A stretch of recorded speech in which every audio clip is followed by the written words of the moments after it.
Telangana BJP కీలక నేత Nizamabad MP Dharmapuri Arvind రాజకీయ ప్రత్యర్థులపై నిప్పులు చెరిగారు. అటు కాంగ్రెస్ ప్రభుత్వంపై ఇటు బీఆర్ఎస్ అధినేత కేసీఆర్ పై ఆయన తీవ్ర స్థాయిలో విమర్శలు గుప్పించారు. ముఖ్యంగా రైతుల ఇబ్బందులు, కేసీఆర్ కుటుంబంపై ఆయన చేసిన వ్యాఖ్యలు ఇప్పుడు రాజకీయ వర్గాల్లో హాట్ టాపిక్ గా మారాయి. రాష్ట్రంలో కాంగ్రెస్ పాలనలో రైతులు తీవ్ర ఇబ్బందులు ఎదుర్కొంటున్నారని అరవింద్ ఆవేదన వ్యక్తం చేశారు. ముఖ్యంగా కొనుగోలు కేంద్రాల్లో అస్తవ్యస్త పరిస్థితులు నెలకొన్నాయని, రైతుల గోడును పట్టించుకునేవారే కరువయ్యారని మండిపడ్డారు. ఆ రోజు తీసుకుపోవాలి. నువ్వు గవర్నమెంట్ చేస్తావా, ప్రైవేట్ చేస్తావా, నీ సాగు నువ్వు చేస్తావా, ఎట్లా చేస్తావో చెప్పాలి, చేయాలి. ఏం చేసింది లేదు. అది గజ దొంగ గంగన్న, కొడుకు రంగన్న అని ఇద్దరు ముఖ్యమంత్రులు కొట్లాడుకుంటారు. ఇక ప్రాంగణాలు, నర్సరీలు, పల్లె ప్రకృతి వనం, ట్రాక్టర్లు, ఇందులో ఒక్కటన్నా స్టేట్ గవర్నమెంట్ నిధులు ఉన్నాయండి. ఈ టోటల్ గా సెంట్రల్ గవర్నమెంట్ నిధులు. సిగ్గుండాలే ముసలోడికి 72 ఏళ్ళకు కూడా సిగ్గొత్తలేదు. అబద్ధాలు బందే చేస్తలేడు. ఈ ఒక్క స్కీమ్ లో కూడా కంప్లీట్ గా సెంట్రల్ గవర్నమెంట్ నిధులు ఇవి. రియల్ ఎస్టేట్ ధరలు పెరిగిపోయినాయి, వ్యవసాయ భూముల ధరలు పెరిగిపోయినాయి. తెలంగాణలో పెరగలేదు, దేశం అంతా పెరిగినాయి.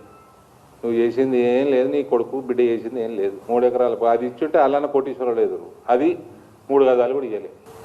ఈ తెలంగాణలో పెరగలే ధరలు, దేశం మొత్తం పెరిగినాయి. ఈ రేవంత్ మాట్లాడతాడు, ఈయన ఉన్నప్పుడట ఆరోగ్యశ్రీ ఎక్కడుందండి? ఆరోగ్యశ్రీ ఇప్పుడున్న ముఖ్యమంత్రి మొనగాడు వచ్చి 5 లక్షలు ఏం సరిపోతాయి? ఆయుష్మాన్ భారత్ పథకం కాదు, 5 లక్షలు ఏం సరిపోతాయి? మేము ఆరోగ్యశ్రీ 10 లక్షలకు తీసుకుపోతా ఉన్నాం. ఉన్న 2 లక్షలు రాజశేఖర రెడ్డి స్టార్ట్ చేసిన 2 లక్షలు పనిచేసారు. ఈయన మళ్ళీ నేను స్పీచ్లో చెప్పుకుంటా, నేను ఉన్నప్పుడు ఆరోగ్య బీమా ₹1,00,000 వస్తుండే, మళ్ళీ ఫీ రీఎంబర్స్మెంట్లు వస్తుండే అని మళ్ళీ అవి అబద్ధాలు. కేసీఆర్, నువ్వు ముఖ్యమంత్రి ఉన్నప్పుడు నువ్వు ఇవన్నీ స్కీములు బంద్ పెట్టినావు.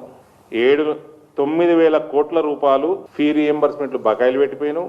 ఆరోగ్యశ్రీ 1,500 కోట్ల రూపాయలు హాస్పిటల్లకు బకాయిలు పెట్టిపోయి ఎప్పుడో బంద్ అయిపోయినాయి. నువ్వు నా ఆరోగ్యకి బీమా ఇవ్వలేదు, ఫసల్ బీమా ఇవ్వలేదు, పిల్లగాళ్ళకి ఫీ రీఎంబర్స్మెంట్ ఇవ్వలేదు. సివిల్ సప్లైస్లో బాగా స్కాములు జరుగుతున్నాయి అన్నాడు. నీ టైంలోనే జరిగిన అవే మొదలైనవి. నీ ఏజెంటే గోవర్టే ఉత్తమ్ కుమార్ రెడ్డి, ఆయన కంటిన్యూ చేస్తున్నాడు.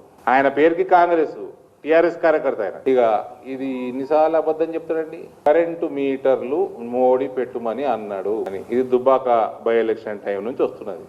ముసలోడా, ఆనాడు చెప్పినాము, ఈనాడు చెప్తున్నా. ఆ కంప్లీట్ బిల్లుల కరెంటు మీటర్ అన్న పదమే లేదు. నువ్వు ఎక్కడనైతే జనరేటర్ దగ్గర నుంచి కరెంటు కొంటున్నావో, తీసుకొస్తున్నావో, దానికి పైసలు కట్టేయి 30 రోజులల్లా. ఎందుకంటే అటువంటి జనరేటర్ల మీద నేషనల్ గ్రిడ్ కూడా డిపెండ్ అయి ఉంటుంది. వాళ్ళు జనరేషన్ బంద్ చేస్తే దేశానికి ఇబ్బంది ఉంటుంది. రాష్ట్రాలు తెచ్చుకున్న అప్పుతోటి తెచ్చుకున్న కరెంటు 30 రోజుల 45 రోజుల మీ అండర్స్టాండింగ్ బట్టి ఆనాటికి కట్టేయండి అని ఉంది తప్ప, నువ్వు రైతుల దగ్గర వసూలు చేసుకోవాలని ఎక్కడ లేదు, మీటర్ పెట్టాలని ఎక్కడ లేదు. మళ్ళీ అబద్ధాలు. ఆ దుబాక ఎలక్షన్లో కూడా ఇవే అబద్ధాలు పెట్టి ప్రజల్ని మభ్య పెడదామని చూసిండ్రు. అక్కడ చెల్లలేదు, ఫ్యూచర్లో కూడా చెల్లలేదు. కేసీఆర్ అంత అబద్ధాల